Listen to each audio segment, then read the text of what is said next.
രണ്ടാം പിണറായി സർക്കാരിന്റെ അവസാന ബജറ്റ് പ്രഖ്യാപനങ്ങൾ നമ്മൾ കേട്ടു. എന്തായാലും പ്രതിപക്ഷ നേതാവ് വി.ഡി. സതീശൻ മാധ്യമങ്ങളെ കണ്ടിട്ടുണ്ട്. ജനങ്ങളെ കബളിപ്പിക്കാനുള്ള ഒട്ടനവധി ശ്രമങ്ങൾ ഈ ബജറ്റിലൂടെ സർക്കാർ നടത്തി എന്നുള്ളതാണ് പ്രതിപക്ഷത്തിന്റെ പക്ഷം, അല്ലേ? നമുക്കിപ്പോൾ രണ്ട് അതിഥികൾ ചേരുകയാണ്. ബി.ജെ.പി. നേതാവ് പി ശ്യാംരാജും ഒപ്പം കോൺഗ്രസ് നേതാവ് അഡ്വക്കേറ്റ് വസന്ത് തെങ്ങുംപള്ളി. ആദ്യം നമുക്ക് പി ശ്യാംരാജിലേക്ക് പോകാം. ശ്യാംരാജ്, അധികം ആമുഖം വേണ്ടതില്ല, എത്ര കണ്ട് പ്രായോഗികം ഈ പ്രഖ്യാപനം?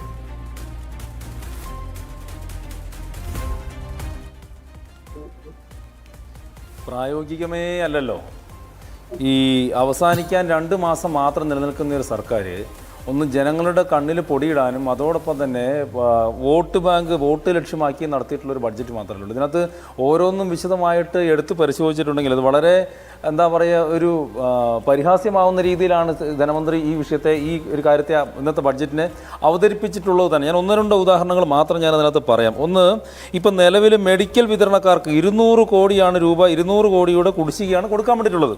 കാരുണ്യ പദ്ധതി തന്നെ 1200 കോടിയോളം രൂപ കടത്തിലാണ്. എന്നിട്ട് ഇവർ പറയുന്ന കാരുണ്യ പദ്ധതി വിജയത്തിലാണെന്നാണ് പറയുന്നത്. ജൽജീവൻ മിഷൻ പദ്ധതിക്ക് കേന്ദ്രത്തിൽ നിന്ന് സർക്കാർ ഫണ്ട് കൊടുക്കുന്നത് അത് മര്യാദയ്ക്ക് മേടിക്കാൻ വേണ്ടിയിട്ട് പോലും ഇവർക്ക് വരുന്നില്ല. എന്നിട്ട് ഇവർ പറയുന്ന എണ്ണം 39.79 ലക്ഷം കണക്ഷനുകൾ നൽകിയെന്നാണ്. സത്യത്തിൽ അതിന് ഇപ്പോഴും 32 ലക്ഷത്തോളം വീടുകളിൽ പൈപ്പ് എത്തിയിട്ടില്ല. അപ്പോൾ അങ്ങ് പിന്നെ SC വിഭാഗത്തിൽപ്പെട്ടുള്ളവർക്ക് 3500 കോടി രൂപയോളം മാറ്റിവെച്ചു എന്നാണ് ധനമന്ത്രി ബാലഗോപാൽ പ്രഖ്യാപിച്ചിട്ടുള്ളത്. ഞാൻ ഒന്നേ ചോദിക്കുന്നത്, ഈ 3500 കോടി രൂപ 2 മാസം കൊണ്ട് ഇവരവിടെ നിന്നുണ്ടാക്കും. 2, കഴിഞ്ഞ തവണ വെട്ടിക്കുറച്ചിട്ടുള്ള 612 കോടി SC വിഭാഗത്തിനുള്ള 500 കോടി, ST വിഭാഗത്തിനുള്ള ഏകദേശം 112 കോടിയും, ഈ 112 കോടി വെട്ടിക്കുറച്ചതിനെ പറ്റിയിട്ട് ഇവർക്ക് എന്താ അഭിപ്രായം? അപ്പോൾ ഇന്ന് നോക്കുമ്പോൾ ഇന്ന് സ്കൂളുകളിൽ, സാധാരണ സ്കൂളുകളിൽപ്പെട്ടിട്ടുള്ള SC ST വിഭാഗത്തിൽപ്പെട്ടിട്ടുള്ള കുട്ടികൾക്ക് 4-5 വർഷമായിട്ട് അവർക്ക് ഗ്രാൻഡ് പോലും കിട്ടിയിട്ടില്ലാന്ന്. അപ്പോൾ ഇങ്ങനെ ഒരു സന്ദർഭത്തിൽ ഇവരെന്താണ് പറയുന്നത്? അടുത്ത 2 മാസം കൊണ്ട് ഞങ്ങൾ 3500 കോടി രൂപ ഈ വിഭാഗത്തിൽപ്പെട്ടിട്ടുള്ള ആൾക്കാർക്ക് കൊടുക്കാൻ വേണ്ടിയിട്ട് പോവുകയാണ്. 32 ലക്ഷത്തോളം വീടുകളിൽ വാട്ടർ കണക്ഷൻ എത്താതിരുന്നിട്ട് ഇവർ പറയുകയാണ് ജൽജീവൻ മിഷൻ്റെ വലിയൊരു വിജയത്തിലേക്ക് ഇവർ എത്തിച്ചേർന്നുള്ളത്. അങ്ങനെ ഒന്ന് പരിശോധിച്ചിട്ടുണ്ടെങ്കിൽ, ആ കണക്കുകൾ മുഴുവൻ പരിശോധിച്ചിട്ടുണ്ടെങ്കിൽ, മുഴുവൻ ജനങ്ങളെ കണ്ണിൽ പൊടിയിടുന്ന രീതിയിൽ ഉള്ള ഒരു ബഡ്ജറ്റാണ് അവതരിപ്പിക്കപ്പെട്ടിട്ടുള്ളത്. പിന്നെ കഴിഞ്ഞ കുറേ വർഷങ്ങളായിട്ട് ഈ ബാലഗോപാൽ അതോടൊപ്പം തന്നെ മുഖ്യമന്ത്രിയും കേരളത്തിൻ്റെ ഇടത് ബുദ്ധിജീവികളും ഇടത് പ്രൊഫൈലുകളും ഇടതുപക്ഷത്തിൻ്റെ മന്ത്രിമാരും നേതാക്കന്മാരും എല്ലാം പറയുന്ന ഒരു കണക്കുണ്ട്: കേന്ദ്രം പിടിമുറുക്കി ഞെരുക്കുന്നു. ഇന്ന് നിയമസഭയിൽ ശ്രീ ബാലഗോപാൽ അവതരിപ്പിച്ചൊരു കണക്കുണ്ട്. 8000 കോടി രൂപയോളം കേന്ദ്രത്തിന് കിട്ടാനുണ്ട്. എവിടെ നിന്ന്? GST compensation.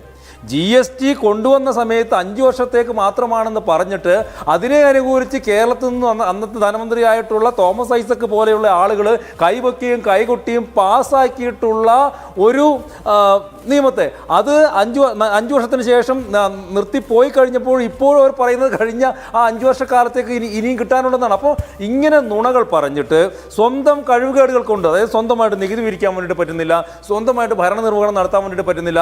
PM ശ്രീ പോലെയുള്ള പദ്ധതികൾ, ഒരു ബ്ലോക്കിൽ തന്നെ 2 സ്കൂളുകൾക്ക് 1.5-2 കോടിയോളം രൂപ കിട്ടേണ്ട PM ശ്രീ പോലെയുള്ള പദ്ധതികൾ കേന്ദ്ര സർക്കാരിനോടുള്ള എതിർപ്പ് മൂലം കിട്ടാതിരിക്കുകയും അതിനെ എതിർക്കുകയും ചെയ്യുകയും, മറുവശത്ത് കള്ളക്കണക്കുകൾ അവതരിപ്പിക്കുകയും ചെയ്തുകൊണ്ട് കേന്ദ്രം പിടിമുറുക്കുന്നു എന്നുള്ള തെറ്റായ ധാരണ ജനങ്ങൾക്കിടയിലേക്ക് ഇറക്കിവിടാനാണ് ഇവരെ കൊണ്ട് സാധിച്ചിട്ടുള്ളൂ.